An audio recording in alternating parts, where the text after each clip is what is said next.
श्री कुंज बिहारी श्री हरिदास।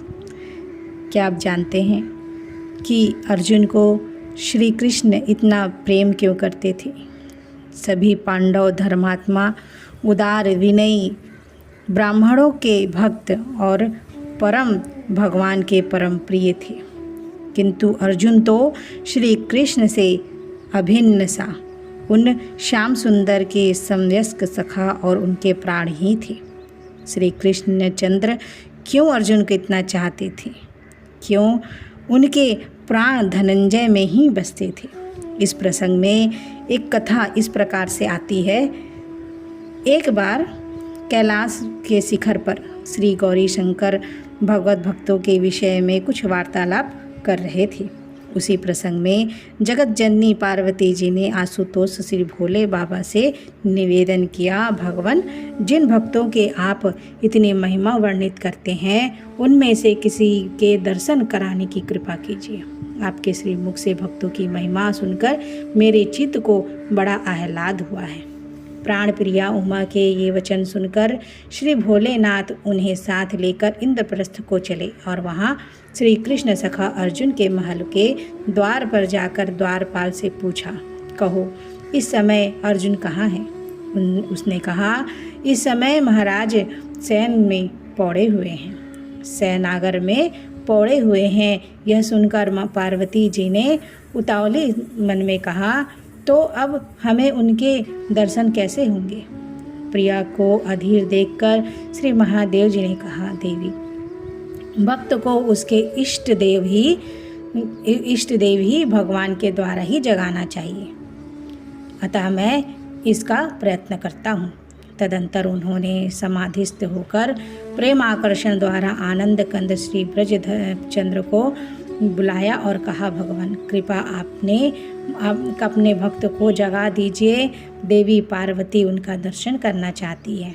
श्री महादेव जी के कहने पर श्याम सुंदर तुरंत ही मित्र उद्धव, देवी रुक्मणी और सत्यभामा सहित अर्जुन के शयन कक्ष में गए।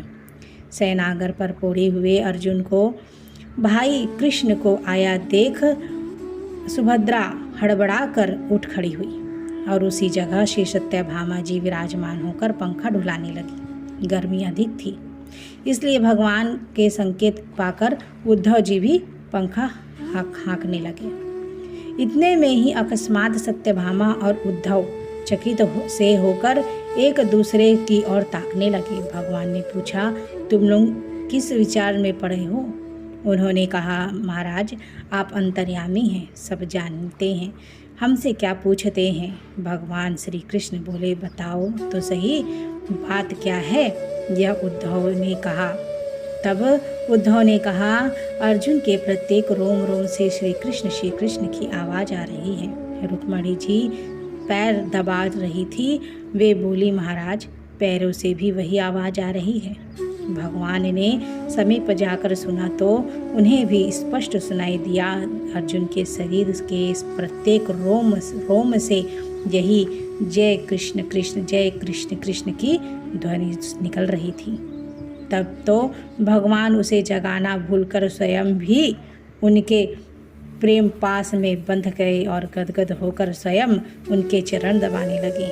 इधर महादेव जी और पार्वती जी प्रतीक्षा करते हुए जब बहुत देर हो गई, तब उन्होंने ब्रह्मा जी को बुलाकर अर्जुन को जगाने के लिए भेजा, किंतु अंतापुर में पहुंचने पर ब्रह्मा जी भी अर्जुन के रोम रोम से श्री कृष्ण की ध्वनि सुनकर और स्वयं भगवान को अपने भक्त के पांव पर उठते देखकर अपने प्रेम वेश में रोक न सके और वो भी अपने चारों मुखों से वेद स्तुति करने लगे। जब ब्रह्मा जी की प्रतीक्षा में भी महादेव जी और पार्वती जी को बहुत समय हो गया, तब उन्होंने देवर्षि नारद जी को आह्वान किया, अब की बार तू अर्जुन को जगाने पर का बीड़ा उठाकर चले। किंतु शयननागर का अद्भुत दृश्य देखकर सुनकर उन्होंने भी वहाँ रह गए और वे भी अपने वीणा की खुटियाँ कसकर श्री हरि कीर्तन में तल्लीन हो गए। जब अब उनके कीर्तन की ध्वनि सुनकर भगवान शंकर के कान में पड़ी जब वह संध्वनि भगवान शंकर के कानों में पड़ी तो उनसे और अधिक प्रतीक्षा न हो सकी। वे भी पार्वती जी के साथ तुरंत ही अंतःपुर में पहुँच गए। वहाँ अर्जुन के रोम रोम से जय श्री कृष्ण यह मधुर नाद सुनकर उनसे भी रहा न गया। उन्होंने भी अपना त्रिभुवन मोहन तांडव नृत्य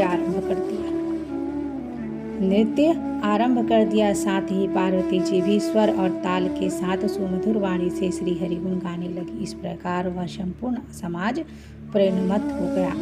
भक्तराज अर्जुन के प्रेम प्रवाह ने सभी को सराबोर कर दिया। धन्य है अर्जुन, धन्य है, धन्य है, धन्य है सख्य भक्ति, धन्य है। यही कारण था कि श्री कृष्ण अर्जुन के प्राण थे।